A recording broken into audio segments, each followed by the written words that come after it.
अगर आपने अपने बचपन में नैन्सी ड्रे या हार्डी बॉयज के फिक्शनल इन्वेस्टिगेटिव किताब पढ़े हो तो आप लोगों को अंदाज आ ही गया होगा कि इस सीरीज के अंदर कंटेंट क्या होने वाला है, इसलिए आप ये सीरीज कभी मिस नहीं करोगे। लेकिन अगर आप उनमें से हो जिन्होंने ये नाम कभी सुना ही नहीं या फिर इनके बारे में ज्यादा नहीं जानते, तो ये व्लॉग आप लोगों के लिए बहुत ही मददगार साबित होगा। तो हेलो एवरीवन, आप सभी का है मेरे चैनल पे स्वागत, जहां पे मैं एक आपका होस्ट और ये रहे मेरे दोस्त। बात करते हैं सीरीज के बारे में, तो बिना आपका वक्त बर्बाद किए शुरुआत करते हैं आज का व्लॉग।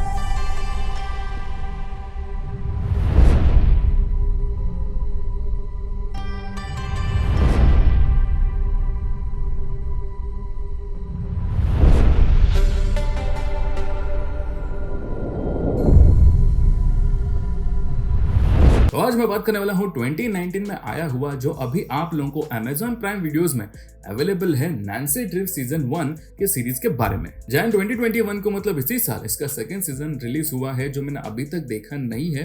तो इस व्लॉग में मैं बस फर्स्ट सीजन के बारे में ही बात करूंगा। तो हार्डी बॉयज के फेमस होने के बाद, क्योंकि वो लड़कों के लिए ज्यादा फेमस था, तो लड़कियों के जॉनर में नैन्सी ड्रे को ले आए। दोनों की कहानी अलग अलग थी। अभी इनके राइटर्स के अंदर में जाऊंगा नहीं, क्योंकि बड़ा झोल है और कई सारे गोस्ट राइटर्स रह चुके हैं 1930 से। लेकिन सिंपल में इतना समझ लो कि इस सब की कॉपी राइट्स अभी एडवर्ड स्ट्रेथमर, जो स्ट्रेथमर सिंडिकेट के मालिक थे, जो अभी इस दुनिया में नहीं, लेकिन ये किताब लोगों के दिलों में अभी भी जिंदा है और इन्हीं किताब के आधार पे ये सीरीज को बनाया है। ये किताब बेसिकली 6 साल से 16 साल के बीच के बच्चों के लिए लिखी जाती थी, क्योंकि उन्हें ही ऐसे फिक्शनल इन्वेस्टिगेटिव कैरेक्टर पसंद आते हैं। इसका मतलब ये नहीं कि बड़े इन किताबों का लुत्फ नहीं उठा सकते। मैंने खुद ने हार्डी बॉयज और नैन्सी ड्रे के बहुत सारे किताब पढ़े हैं, लेकिन सारे किताब नहीं पढ़े, क्योंकि हार्डी बॉयज के कुछ लगभग 100 के ऊपर किताब होंगे और नैन्सी ड्रे के कम से कम 50-60 किताब तो होंगे।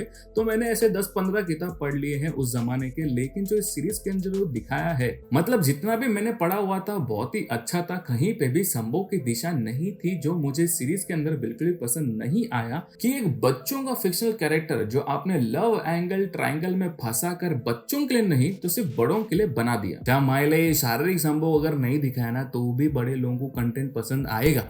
तो ऐसा नहीं है कि उन लोगों को पसंद नहीं आएगा। और ये कंटेंट क्रिएटर्स वाले ही है ना, भेंट इन कैरेक्टर लोगों के ना गांड मार के रख देते हैं। लेकिन अगर इतने से पार्ट को हम अगर साइड में रख देना, तो ये सीरीज बहुत ही इंटरेस्टिंग, एंगेजिंग और बहुत सारे गुप्त राजों से भरा पड़ा है। तो मैं कोशिश करूंगा इस ब्लॉग के अंदर इन राजों का खुलासा ना करूं।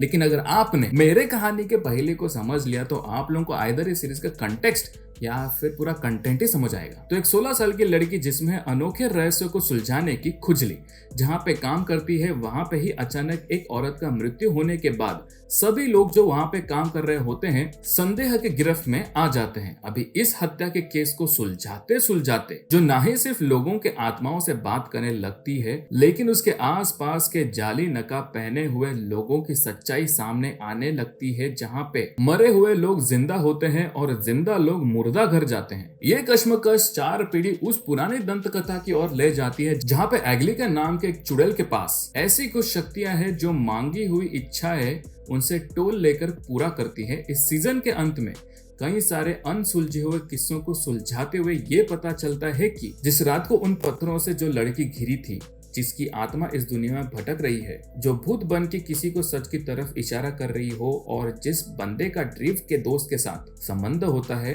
वो ही होते हैं उस बच्ची के माता पिता, जिसका जन्म एक समंदर के किनारे पत्थर पे हुआ था, जिसके माँ के कपड़े एक बंद ताबूत में उस बच्ची के घर के ऊपर थे, जिसका पिता एक बहुत ही अमीर घर का लौंडा था, और उस बच्ची को जो अपने माता पिता लग रहे होते हैं, असल में वो बस अभिरक्षक होते हैं। तो असल में वो बच्ची होती है ड्रीव नहीं तो हडसन। लूसी सेबल कौन है, टिफनी की जान किसने और क्यों ली, निक का क्या अतीत है, एस कौन सा राज छुपा रहा है, जॉर्ज अपना खुद का हाथ क्यों काट रही है, बेस झूठ क्यों बोल रही है, नैन्सी को अरेस्ट क्यों किया, ये आत्मा क्या कहना चाहती है। इसके जैसे इस सीरीज में आपको अनगिनत रहस्य सुलझाने मिलेंगे। ये सीरीज चालू हो जाने के बाद जो सबसे पहले मुझे जो चीज अट्रैक्ट हुई, वो है इसका लोकेशन। इतना खूबसूरत लोकेशन है, जिसके वजह से इस सीरीज में एक अलग एटमॉस्फेयर होता है और देखने में भी बहुत ही चिल्ड और मिस्टीरियस फीलिंग आता है। तो अगर आप बेताब हो ये लोकेशन कहाँ है ये जानने के लिए, तो एक छोटा सा टाउन है कनाडा के ब्रिटिश कोलंबिया में, जिसका नाम मैं अभी आपको नहीं बताऊंगा, ये आपको जाकर सीरीज देखना पड़ेगा। वहां पे जो नाम लिया हुआ है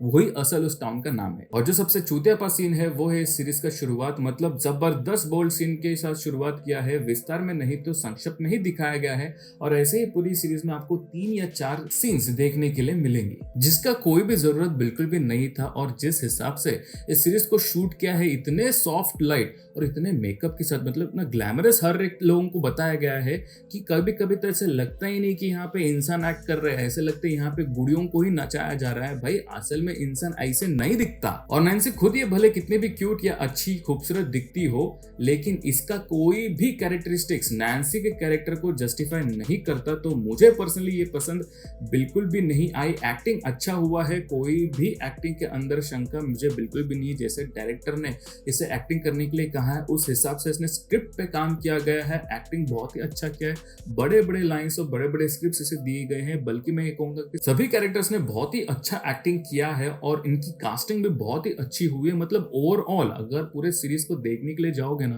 तो बहुत ही बढ़िया हुआ है। सब लोगों ने अच्छे अच्छे काम किए हुए, सबके कैरेक्टर्स अच्छे हैं सिवाय इस लीड कैरेक्टर के।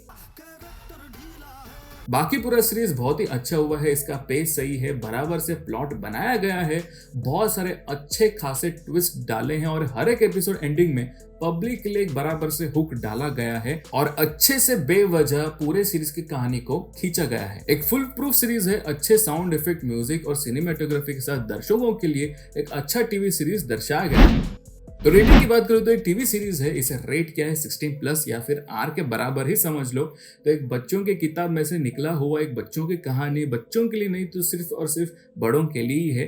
तो अगर आप कंफर्टेबल हो बच्चों को साथ में लेकर देखने के लिए तो आप देख सकते हो, या फिर मैं कहूंगा सिर्फ अडल्ट्स ही देखें। और अगर आपका एक लिबरल परिवार है तो इकट्ठे बैठ के ये सीरीज कंफर्टेबली और कॉन्फिडेंटली देख सकते हो। ये सीरीज पूरा सिर्फ और सिर्फ इंग्लिश लैंग्वेज और इंग्लिश सबटाइटल्स में ही है, आपको फ्रेंच लैंग्वेज में भी मिल सकता है। लेकिन ये सीरीज एक विजुअली इंपेयर्ड फ्रेंडली सीरीज नहीं है क्योंकि इस सीरीज के अंदर आपको कोई भी ऑडियो डिस्क्रिप्शन अवेलेबल नहीं है। तो अगर आपको super natural crime mysterious thriller drama series देखना है तो ये 40 से 42 मिनट के बीच का 18 एपिसोड का सीरीज है। तो अगर आप एक ही दिन में बैठ के खत्म करना चाहते हो तो समझ लो इसको पूरा एक दिन का शिफ्ट लगेगा। अगर आपको ये देखने के लिए कोई पैसे दे रहा है ना तो बैठ के देखो, या फिर मैं इतना ही कहूंगा हर एक दिन 1 या 2 एपिसोड देखो, उससे ज्यादा मत देखो क्योंकि इसके अंदर बहुत सारे ट्विस्ट एंड टर्न्स है, बहुत सारे राज है जो अगर आप एक ही दिन बैठ के देखोगे ना तो दिमाग लोड हो जाएगा और फट जाएगा। तो सीरीज 100% आपके लिए वन टाइम वॉच है, आपको जैसे टाइम मिले वैसे देखो, लेकिन मिस मत करो, देखना जरूर। मुझे ओवरऑल पसंद आया, सब कुछ अच्छे से कवर किया है और आप लोग भी अच्छे से एंजॉय करोगे। कम से कम मुझे वो नेटफ्लिक्स का रिवरडेल से तो अच्छा लगा। मैंने सिर्फ फर्स्ट सीजन देखे ही बंद कर दिया क्योंकि वहां पे सिर्फ कैरेक्टर्स ही नहीं तो साला स्टोरी के भी गाड़ मार दिए। यहाँ पे कम से कम स्टोरी तो अच्छा है, सिर्फ कैरेक्टर लोगों की मारी पड़ी है। तो आप लोग मुझे बताना जरूर कमेंट करके अगर आपने सीरीज देखा है या फिर देखने के बाद आप लोगों को सीरीज या फिर मेरा व्लॉग कैसे लगा। तो बस इस व्लॉग में इतना ही। अगर आप लोगों को मेरा व्लॉग या चैनल पसंद आता है तो इसे लाइक से सब्सक्राइब जरूर कीजिए। सब्सक्राइब होने के बाद जैसे स्क्रीन पे आ रहा है वैसे वो घंटा दबाने के बाद वो ऑल बटन दबाना, ताकि मेरे जब भी नए नए व्लॉग्स आएंगे तभी आप तो नोटिफिकेशन पहुंच जाएंगे। और अगर आप वीडियोस देखने वाले में से नहीं हो तो मेरे प्रोजेक्ट नो वन पॉडकास्ट को भी जाकर सुन सकते हो, वहां पे फिल्म के रिव्यूज डालते रहता हूँ। और अगर आप मेरे चैनल पे नए हो या मेरे दूसरे व्लॉग्स भी देखना चाहते हो तो ऊपर आई बटन पे या फिर एंड स्क्रीन में उसके लिंक्स आ रहे हैं, आप वहां पे भी जाकर देख सकते हो। तो आपसे फिर मुलाकात होगी मेरे दूसरे व्लॉग पे। टिल देन टेंशन लेने का नहीं, माँ बाप को परेशान करने का नहीं, बाजोली को बेवजह छेड़ने का नहीं। और हमारे सभी भारतीयों को happy independence day. Bye bye.